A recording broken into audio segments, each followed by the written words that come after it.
Two Australians. Same age. Same city. Same income at 25. By the time they are both 45, 20 years later, their financial situations look completely different. One owns a home with a growing investment portfolio. The other is still trying to get started. The difference was not one big investment that paid off. It was not a lucky break or an inheritance. It was not even a dramatically higher income. It was hundreds of tiny daily decisions that one person made deliberately and the other made without noticing at all. The biggest money mistake is not a bad investment. It is the complete absence of attention to the small things, the daily habits that run on autopilot and compound for decades before anyone notices. This video is about those habits, what they are, why they are invisible, how they compound, and how to change one of them starting this week. The phrase that quietly does more financial damage than almost any other, it is only $10, it is only $15, it is only a small subscription, it is only a coffee. Each one is completely true. Individually, none of these amounts to anything. Collectively, they are the entire explanation.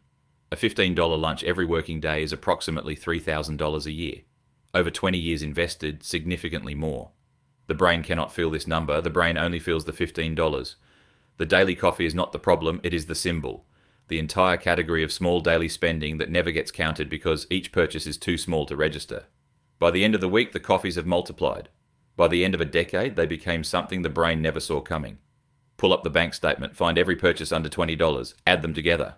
Most people are surprised by the total. Dozens of individually invisible decisions created a number nobody noticed building. This is not about guilt. It is about awareness. Most Australians track their large expenses carefully. The rent, the mortgage, the car. Most Australians do not track the small daily decisions at all. And the small daily decisions are often where the most money goes. Imagine two gardens. One is watered every day. Not much, just a little, consistently. The other is watered occasionally.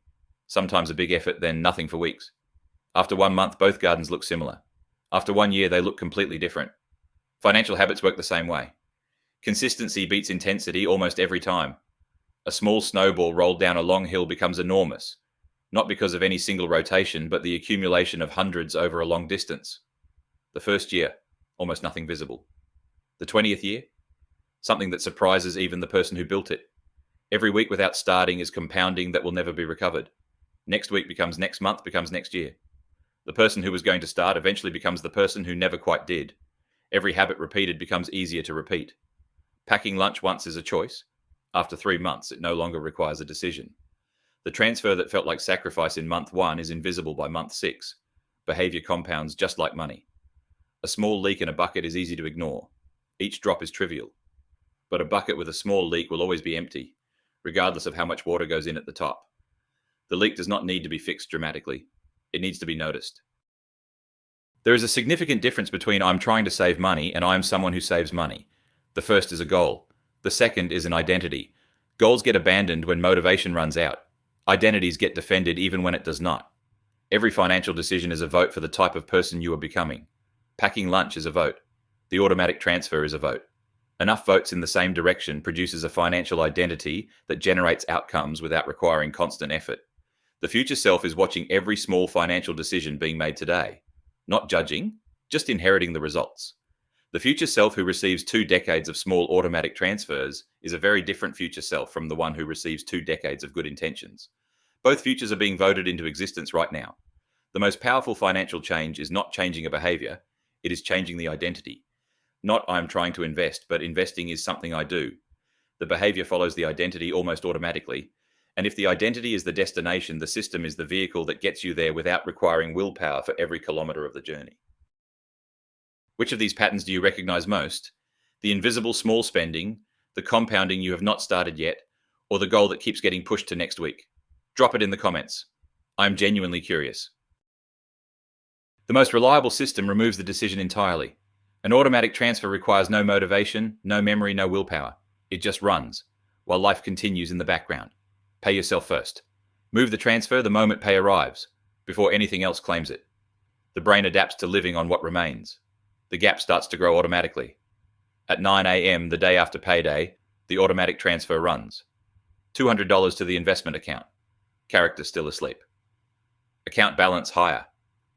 The habit required no discipline, no intention, no memory. It just ran. The other half of the system is environment design. The shopping app deleted from the home screen. The marketing email subscription cancelled. The investment app placed front and center. Make the financial behaviour that builds wealth the easiest choice, and the behaviour that undermines it the one that requires effort. A supermarket is not a neutral environment. It is a carefully designed system built to produce a specific behaviour, spending more than planned. The end-of-aisle displays, the sale signs, the checkout impulse items. Walking in without a system is not a failure of willpower. It is a structural mismatch between the environment and the intention. Packing lunch the night before costs 5 minutes and saves approximately $3,000 a year, not because it requires discipline in the morning, but because the decision was made the night before when energy was available. The free compound calculator in the description shows what a small consistent habit produces over time. Run the number for the packed lunch saving. Run the number for the automated transfer. Most people are surprised by how large small consistent changes become over 20 years. Stay for the last section. The one small change that is worth starting this week, and why starting small is the only approach that actually works. Dramatic overhauls fail because they require too much change at once.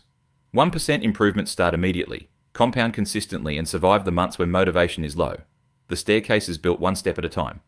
The person waiting for the perfect investment opportunity, the ideal salary, the right moment to start, is standing still while the person who automated $200 a month 5 years ago is quietly compounding. The big thing most people are waiting for already happened. They just missed it because it was small. 1 year of small, consistent habits, visible but modest. 10 years. Changes what is possible. 20 years.